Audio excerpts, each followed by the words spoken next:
Ladies and gentlemen, welcome back. This is CJUFCPicks, the Smoke Sesh. If you're new to the channel and if you haven't already, subscribe. Make sure to hit that subscribe button, like the video, comment on the video, help your boy out, show me support, like the video, and subscribe. This is CJUFCPicks, the Smoke Sesh. We give you free picks, free bets, free underdogs, free locks each and every single week right here on this channel, CJ UFC Picks. Also, go check me out on TikTok, Twitter, and Instagram. CJ UFC Picks. Give me a follow, give me a like. Tonight, we are breaking down UFC 295 Procházka versus Pereira. That's going to be a very, very good fight. But before we do the UFC 295 breakdown, let's give you a quick recap on what happened last night on UFC Fight Night, Sao Paulo, Brazil, Almeida versus Lewis. As you saw early on in this video, I did go 7 out of 10 on the night, so I got 7 picks correct and only 2 of them wrong. One of them was a draw, so I really don't count that. And let's go over it real quick. Mark Diakiese versus Cowie Fernandez.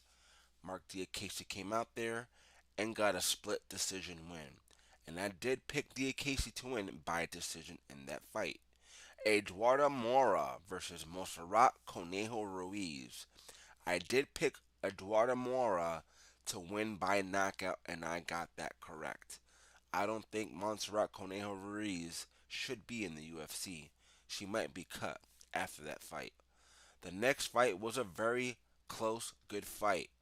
Angela Hill versus Denise Gomes went to a decision. Angela Hill did win that fight. I did not get that pick correct.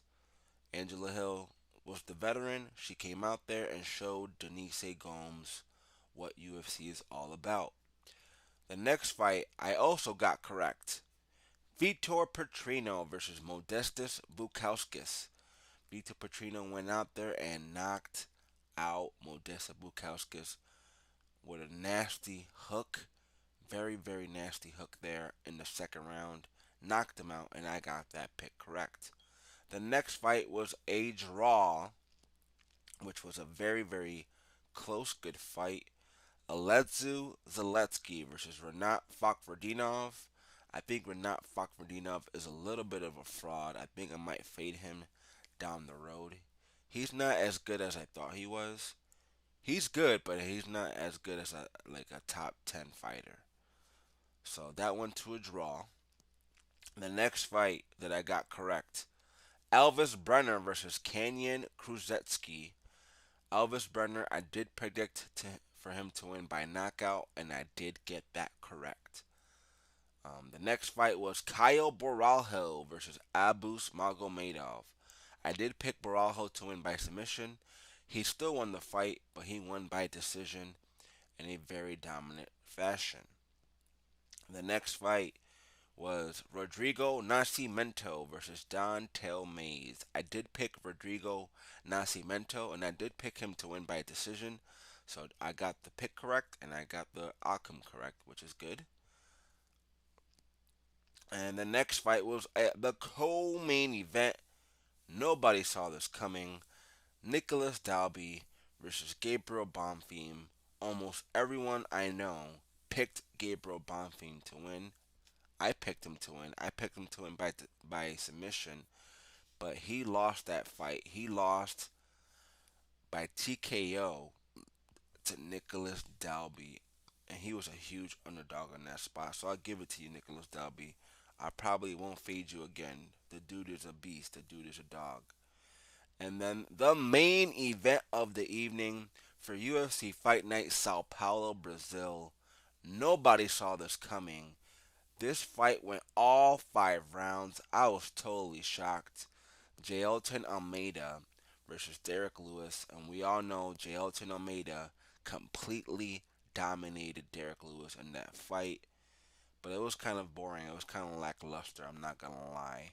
I did pick 7 out of 10 winners correct, and I did pretty good. I did pretty decent for UFC Sao Paulo, Brazil. And we move on to UFC 295. I believe there's two title fights on this card, if I'm not mistaken. UFC 295 Procházka versus Pereira. This Saturday, coming up live on pay per view from Madison Square Garden in New York City. But before we do the breakdown, before we do our picks for you guys, make sure to light one up, ladies and gentlemen. Right here, we got some Hawaiian pancake on deck. And let me tell you, this stuff right here is some gas. This stuff right here is some fire. So we hope you enjoy the breakdown. We hope you enjoy the picks. And join us for the smoke sesh right here on CJ UFC Picks. The first fight of the night for UFC 295 is scheduled in the men's flyweight division. We have Steve Erceg versus Alessandro Costa.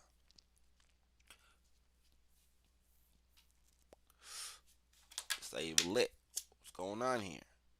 Steve Erceg, he's 10-1, 28 years old, 5'8", with a 68.5-inch reach. Then we got Alessandro Costa. He's 13-3, 27 years old, 5'4", with a 67-inch reach, and he's coming in on short notice. Steve Erceg was supposed to fight someone else. I forgot who it was, but it was not originally Alessandro Costa. And this should be a very close, fun fight. Very fun fight to start out UFC 295.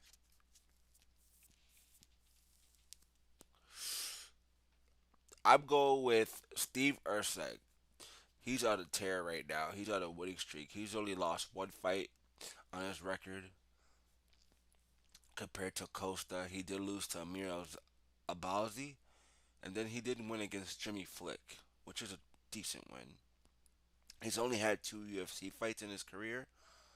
So, and this is Steve Erceg's second fight coming up in his UFC career.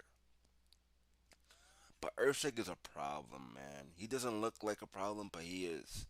He's a sneaky, good fighter. He's ranked number 18 in the flyweight division. Alexandre Costa, number 33 in the division. Both pretty young, both pretty good. But Steve Erceg is going to have a 4-inch height advantage, a 1.5 reach advantage, and I think he's gonna have all the advantages in this fight. Maybe not the power advantage, because Alessandro Costa does have power, but Erceg is just too technical and too good. I think he's gonna get out there and dominate this fight probably and win by decision. Next fight, ladies and gentlemen, scheduled in the men's bantamweight division, we have Kung Ho Kang versus John Castañeda. Kung Ho Kang. He's 19-9. He's 36 years old. He's 5'9" with a 73-inch reach. John Castañeda. He's 20-6. He's 31 years old. He's 5'6" with a 71-inch reach. This is another very good prelim fight right here. UFC 295 is stacked, ladies and gentlemen. I am jealous for whoever is going to that card. I try to go to that card, but way too expensive for my taste. So I watch it on pay-per-view. Kohun Kang, he's on a 2-fight winning streak. He's been in the UFC for a bit now, but he's not that great in my opinion, even though he's been on a 2-fight winning streak. His last 2 wins were against Betagirl Dana, and then he won against Christian Quinones, which is pretty good, pretty good. His last loss was to Ronnie Yaya, and Ronnie Yaya to me is not that great. Sexy Mexi, John Castañeda. His last win was against Muin Gawafarov, which is a good win. He did lose to Daniel Santos, but we know Daniel Santos is a little bit of a problem in this division. Before that, he did win against Miles Jones. That's a good win. He did win against Eddie Wineland, but Eddie Wineland's kind of old, so that's kind of a good win because Eddie Wineland is a veteran in the UFC, and he did put him away there. And then he lost against Nathaniel Wood. So I believe that Castaneda has fought the tougher competition in his UFC career. Kang Ho Kang, I think is going to get finished in this fight. I think he's going to get finished. He might get submitted here. I think Castaneda might submit him. Castaneda is nobody to sleep on. He's younger, so he's got the youth advantage. He's going to be faster and probably a little bit more technical.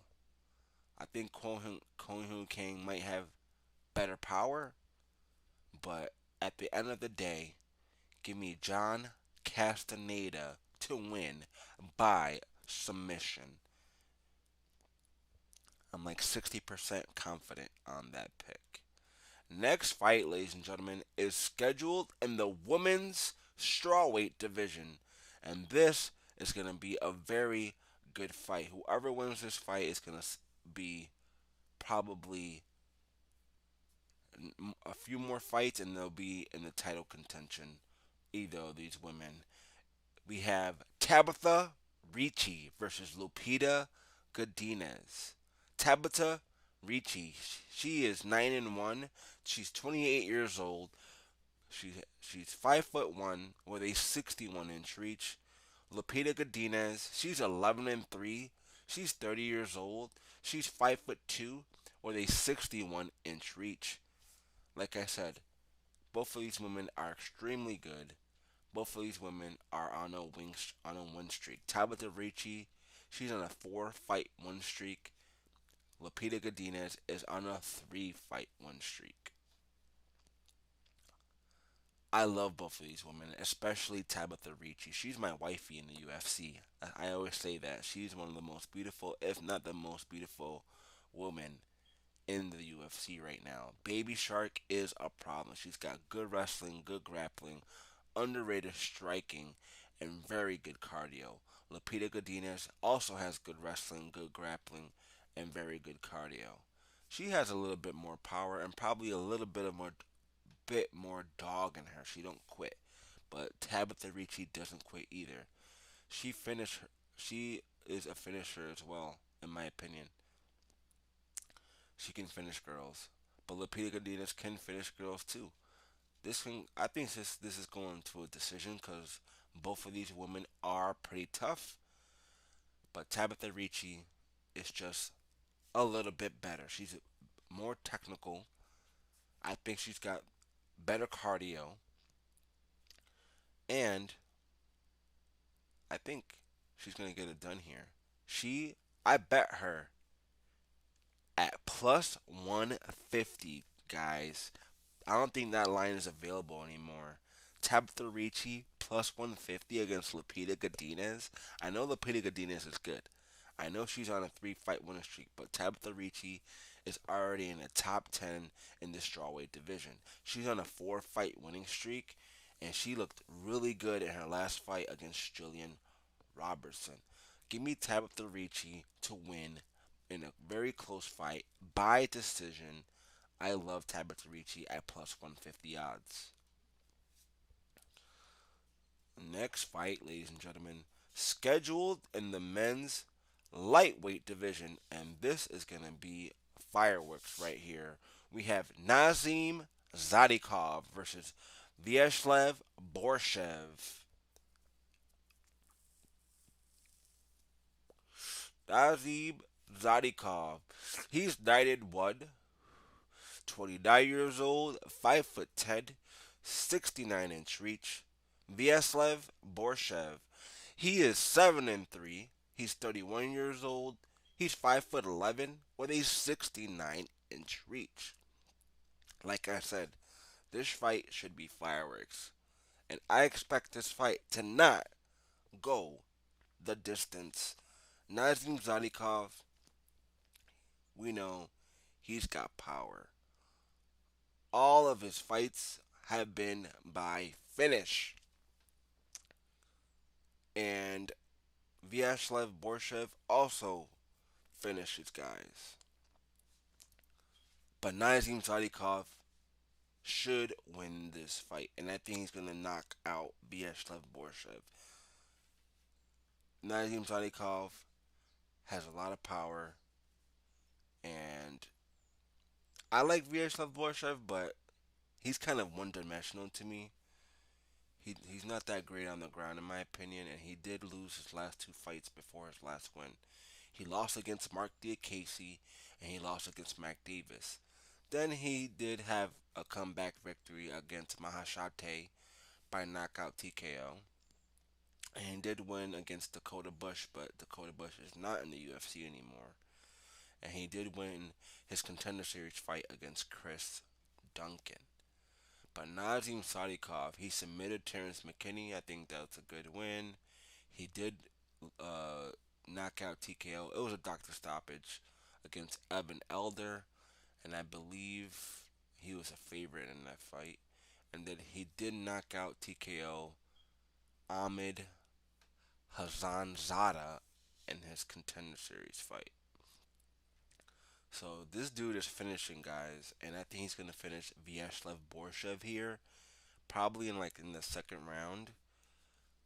Not sure about the line for these guys. Like I said, I didn't look too much into the lines because I only bet a couple people so far.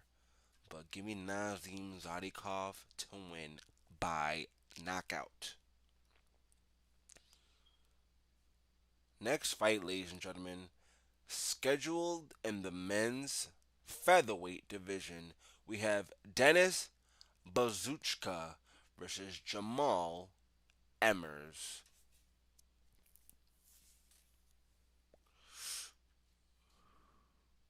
Sorry guys, my computer just froze.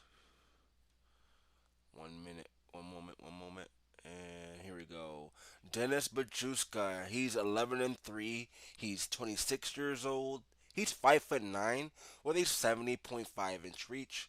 Jamall Emmers, he's 19-7. Excuse me. 34 years old, 5'10", a 74-inch reach.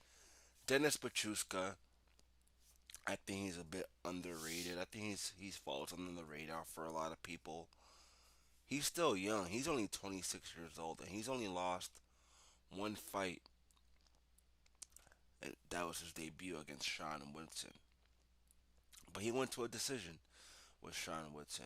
Before that, he was on a winning streak. He did win his Contender Series fight, and he won a bunch of fights on the regional scene. Plus, he's fighting at home in New York. He is from Staten Island, New York. And they're fighting at MSG, so he does have home field advantage. Jamall Emmers definitely has fought the tougher competition. He has more experience. This should be a very fun, close fight, ladies and gentlemen. Jamall Emmers did lose a split decision fight to Jack Jenkins, but Jack Jenkins is a good fighter, so I can excuse that loss. Plus, it was a split, so that was a close fight. He did win against Kushan Askabov. Then he lost against Pat Sabatini by submission. And then he won against Vince Cachero. I don't think that guy is in the UFC anymore. And then he lost against Giga Chikadze to another split decision. This fight might go to a decision because both of these guys are very tough. And most of their fights go to a decision. I'm going with Jamall Emmers just because he's got more experience. He's fought the tougher competition. And overall, he's a better fighter, in my opinion. Give me Jamall Emmers to win this fight by decision, but I'm probably going to stay away betting wise. But for picking perspectives, I'm going with Jamall Emmers to win by decision. Next fight, ladies and gentlemen, we're still on the prelims, believe it or not.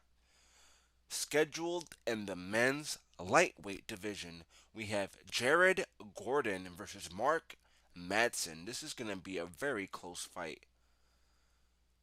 Jared Gordon, he is 19 and 6. He's 35 years old. He's 5'9" with a 68-inch reach. Mark Madsen, he is 12 and 1.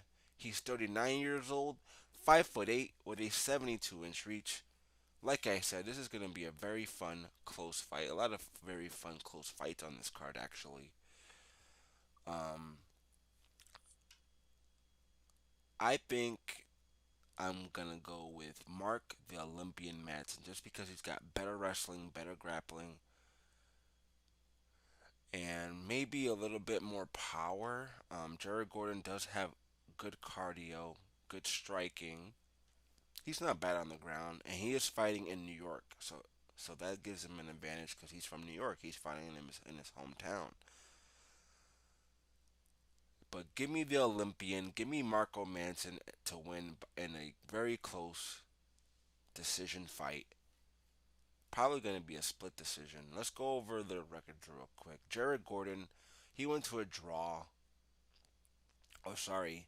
Yeah, the fight ended because it was an accidental clash of heads with Bobby Green, so nobody won that fight. Then he lost against Paddy Pimblett.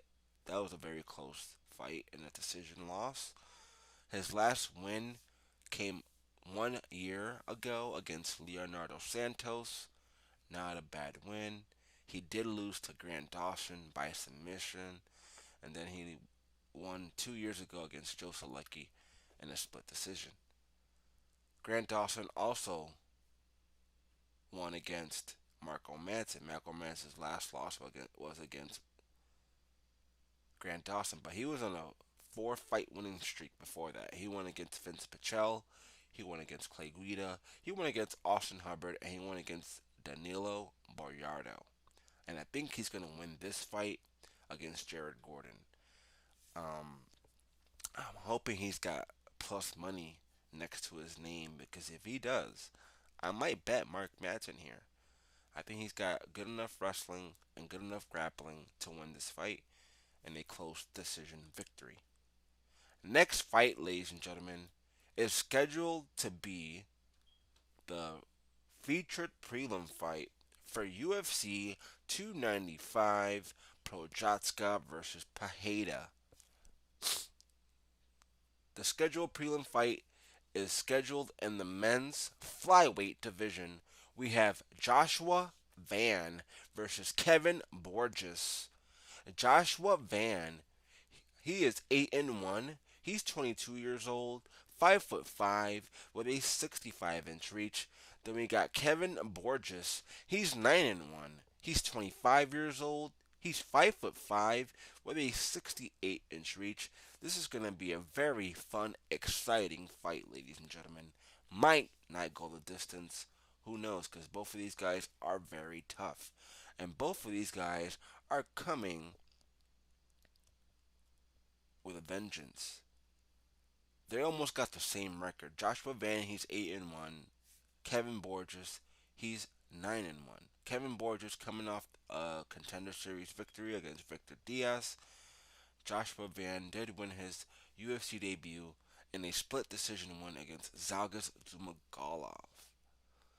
Man, this is going to be a very good fight.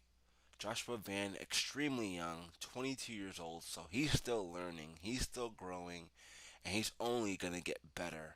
Kevin Borges, he's also still young. He's almost 26 years old. He's 25 years old, but he's almost 26. It says 25 years and 11 months old, so almost 26, right? Both guys got the same height, 55 inch, or 5'5", but Kevin Borges has a 3-inch reach advantage. Very interesting right there. Man, I think I'm gonna go with. I don't know, man.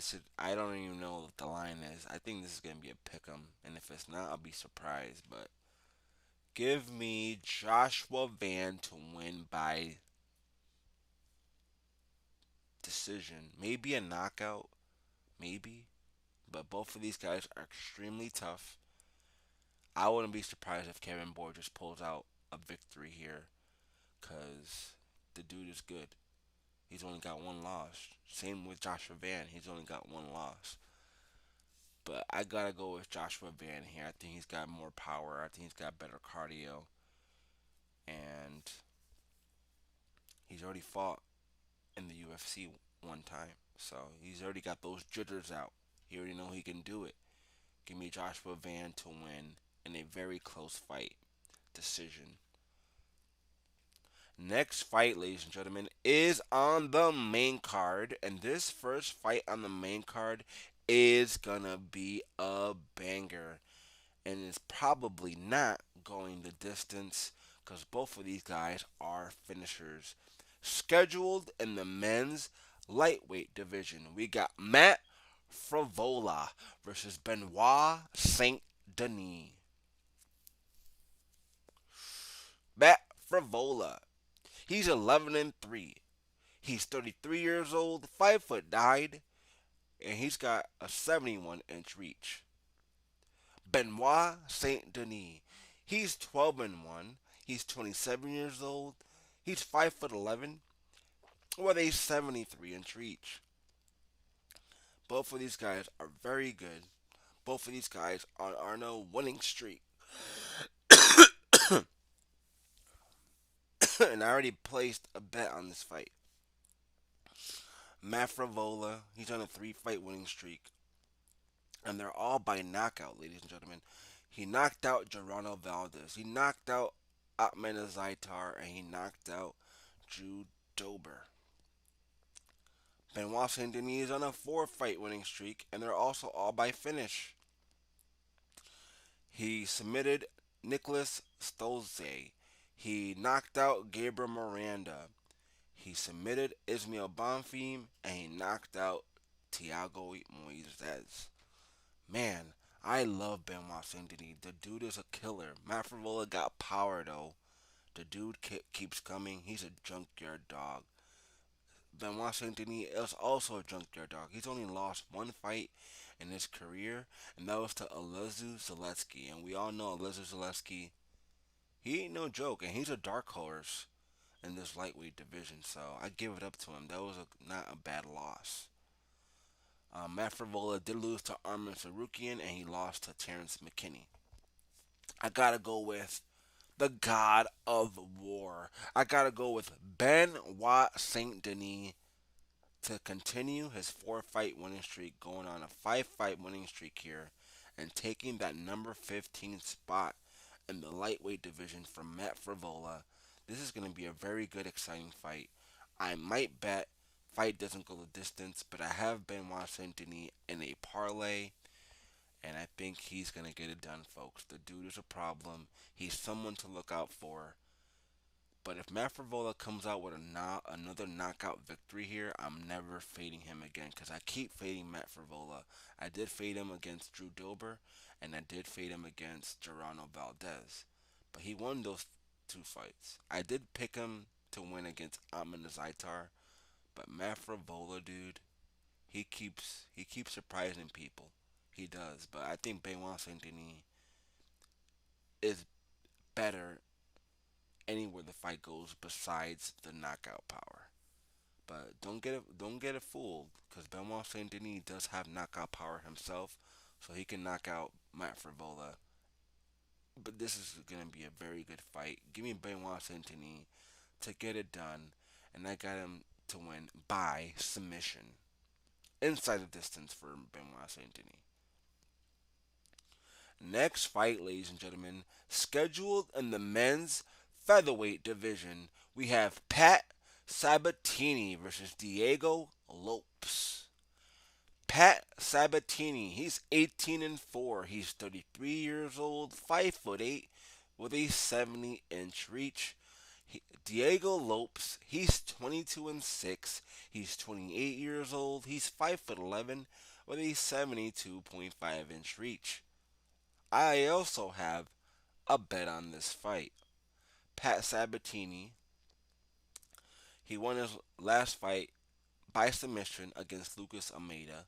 He did lose to Damon Jackson by knockout TKO, so that's a little bit of a red flag right there. Damon Jackson ain't a bad fighter, but that to me he means he's a little chinny if he lost to KO to Damon Jackson. He also won by decision to TJ Laramie. I don't think that guy is in the UFC anymore. He won against Tucker Lutz decision, and he won against Jamall Emmers by submission. Diego Lopes, the dude is a problem. He's got knockout power, and he's really good on the ground as well. The dude is good anywhere the fight goes. He won against submission against Gavin Tucker, and I did have Diego Lopes as my lock of the card right there. I do remember that. He lost against Movsar Evelev, which is an excusable loss because Movsar is a good fighter. He's undefeated, so that's not a bad loss. Then he won a couple of fights on the regional scene. So, Pat Sabatini does have more UFC experience and probably has fought the tougher competition. But Diego Lopes has more fighting experience. He's younger, he's taller, and he's got a reach advantage as well. Not to mention, the dude is someone to look out for in the UFC. I got Diego Lopes at plus 115, ladies and gentlemen, and I don't think that line is available anymore. I think he's still an underdog in this on this fight, and I don't know why. I don't know what I'm missing. You guys tell me what I'm missing here. Because I think Diego Lopes is going to put Pat Sabatini away. And I think he gets it done inside the distance. Either way, Diego Lopes is going to win this fight. And I am 75% confident on that pick. I might make Diego Lopes my dog of the card. Speaking of my dog of the card, ladies and gentlemen, go over to TikTok, go over to Twitter, and go over to Instagram. I post my dog of the card and my lock of the card each and every single week. So go over there, give me a follow. CJUFCPicks.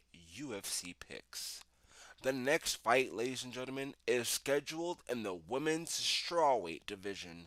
We have Jéssica Andrade versus Mackenzie Dern. Jéssica Andrade, she's 24 and 12. She's 32 years old, 5'1" with a 62-inch reach. We have Mackenzie Dern.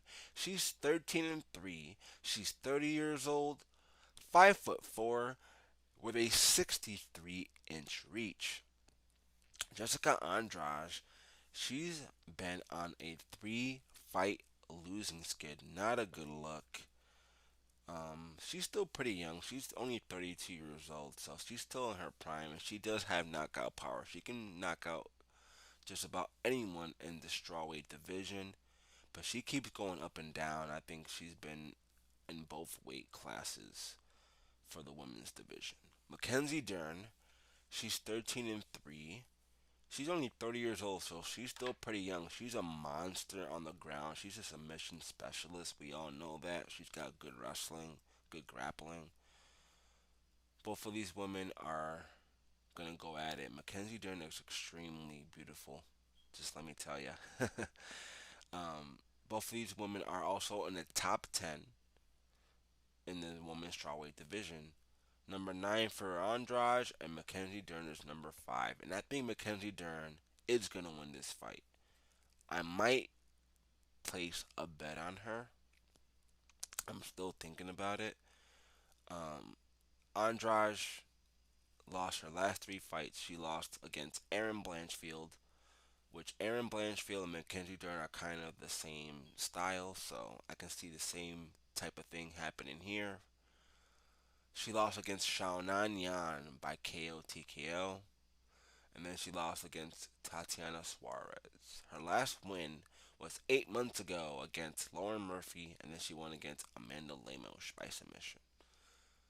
Mackenzie Dern, her last win was against Angela Hill, which was very impressive because Angela Hill is very tough. She doesn't get finished, and she won against decision victory against Angela Hill. And we saw what Angela Hill did last night against Denise Gomes. So That's a good win. She did lose against Xiaonan Yan in a decision loss. Not a bad loss. She won against Tisha Torres. She lost against Marina Rodriguez, and then she won against Nina Nunes. I think Mackenzie Dern can get this done. If this fight goes to the ground, Mackenzie Dern has this in the bag. I think Mackenzie Dern definitely has better cardio. But Jessica Andrade has fought the tougher competition, and she has more experience in the UFC. So that can come into play. Plus, she's got that knockout power, like I said. So, but I don't think Andrade has been looking too good in her last few fights. And I think Mackenzie Dern is on the rise, and I think she's going to get another victory here to go on a two-fight winning streak against Jessica Andrade. So give me Mackenzie Dern to win by decision. Maybe even submission, folks. Who knows? Next fight, ladies and gentlemen, is scheduled in the men's heavyweight division, and it's for the UFC Interim Heavyweight Championship. We all know, unfortunately, John Bones Jones, my favorite fighter of all time, is injured, so he had to pull out of his fight against Stipe Miocic. So we have this new co-main event, and it's for the interim UFC Heavyweight Championship. Before I give you my breakdown, before I give you my pick, make sure to subscribe to this channel, like the video, help your boy out, help the algorithm out, and comment who you got, who your picks are for UFC 295 right here on UFC or CJUFC Picks. Make sure to light one up. I got some Hawaiian pancake right here.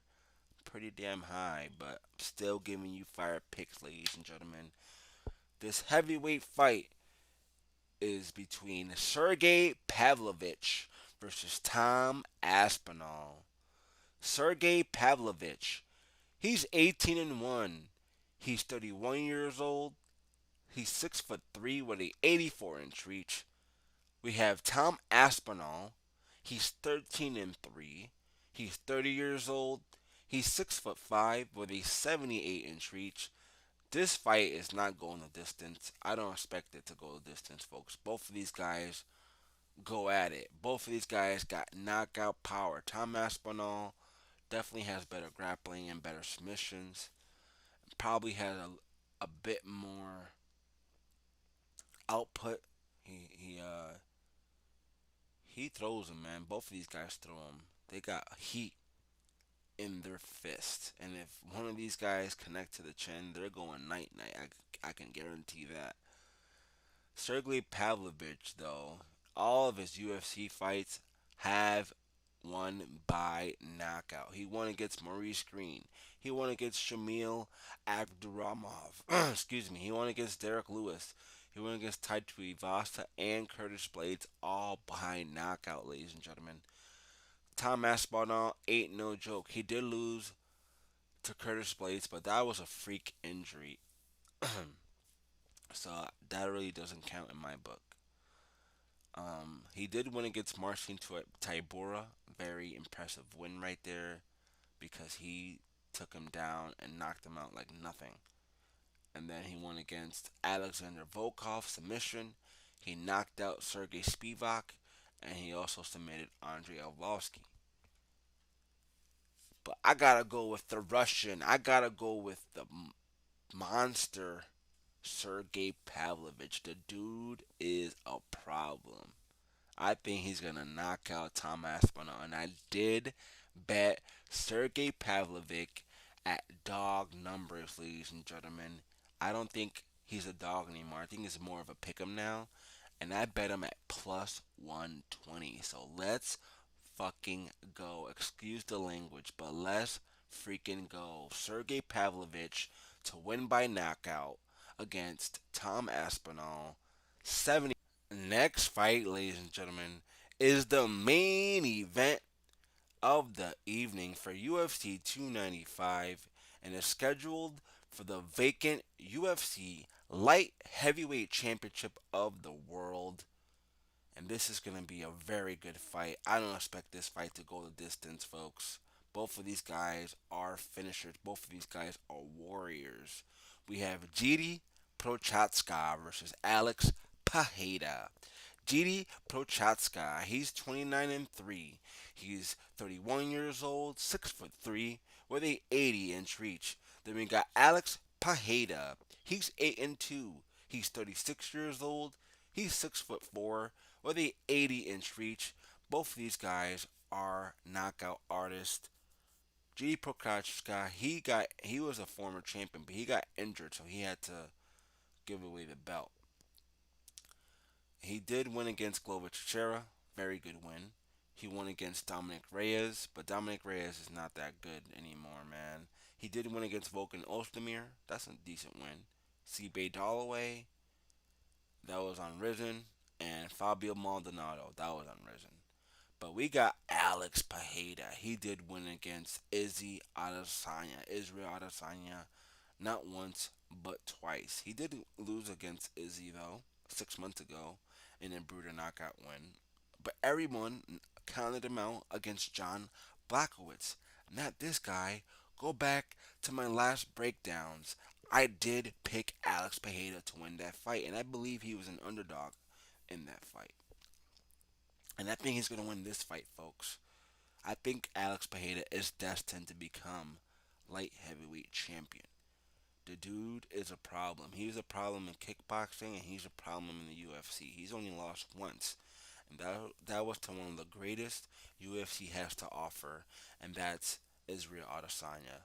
You have to keep in mind, Jiri Procházka did have a major injury. I believe he injured his shoulder, and he's coming back after a 1 year layoff. So that's a little bit of a red flag. And GD Procházka does get hit. He does get rocked.